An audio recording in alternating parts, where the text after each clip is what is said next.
have come with a more concrete reality and framework and alternative. The CNG alternative is better than the price even before the increment.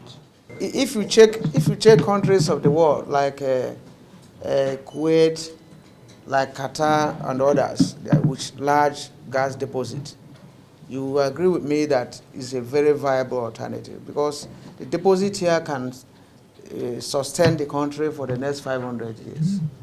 It's a clean energy, eco-friendly, and cheaper. I think the whole battle we are having now is the issue of the cost being at 500.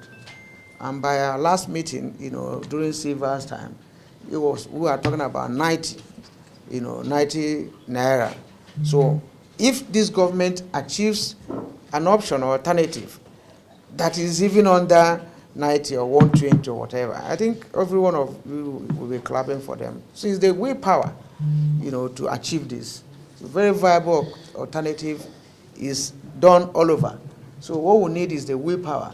And if we achieve that, I think there will be, a lot of success, a lot of progress so made. I believe that what we need is for them, to work unlike what we experienced before. By now, we should have gone far. And it says, following the engagements between the federal government, TUC, and NLC, with the intervention of the Speaker, House of Representatives, to resolve the disputes that arose from the withdrawal of subsidy on PMS, the following resolutions were reached. 1, the federal government, the TUC, and the NLC to establish a joint committee to review the proposal for any wage increase or award and establish a framework and timeline for implementation. 2, the federal government, the TUC, and the NLC to review World Bank Finance Cash Transfer Scheme and propose inclusion of low-income earners in the program.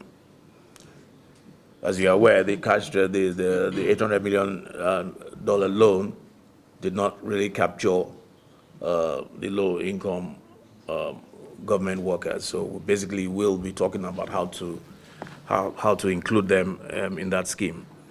3, the federal government, the TUC, and the NLC to revive the CNG conversion program earlier agreed with labor centers in 2021 and work out detailed implementation and timing. 4, the labor centers and the federal government to review issues hindering effective delivery in the education sector and propose solutions for implementation. 5, the labor centers and the federal government to review and establish the framework for completion of the rehabilitation of the nation's refineries. 6, the federal government is to provide a framework for the maintenance of roads and expansion of rail networks across the country. All other demands submitted by the TUC, and that's the 7th, all other demands submitted by the TUC to the federal government will be assessed by the joint committee. So consequently, ladies and gentlemen, the parties agreed as follows. 1, the NLC is to suspend the notice of strike forthwith to enable further consultations. 2, the TUC and the NLC to continue the ongoing engagements with the federal government and secure closure on the resolutions above. And finally, the labor centers and the federal government to meet on June 19th, 2023, to agree on an implementation framework. And said by the Honorable Speaker, Federal House of Representatives, and my colleague, the President of NLC, that we've been able to put some agreement together, and the document is what was just read to you few minutes ago. And we from Labour, all we want to encourage government is to take this seriously, because this government is just coming. This may be the first agreement that is being signed by this government that was inaugurated on May 29 by the President Tinubu's administration. So I want us to commit to get these issues resolved as soon as possible. So for us, from Labour, we are totally committed to get these issues resolved for the benefit of the entire Nigerians.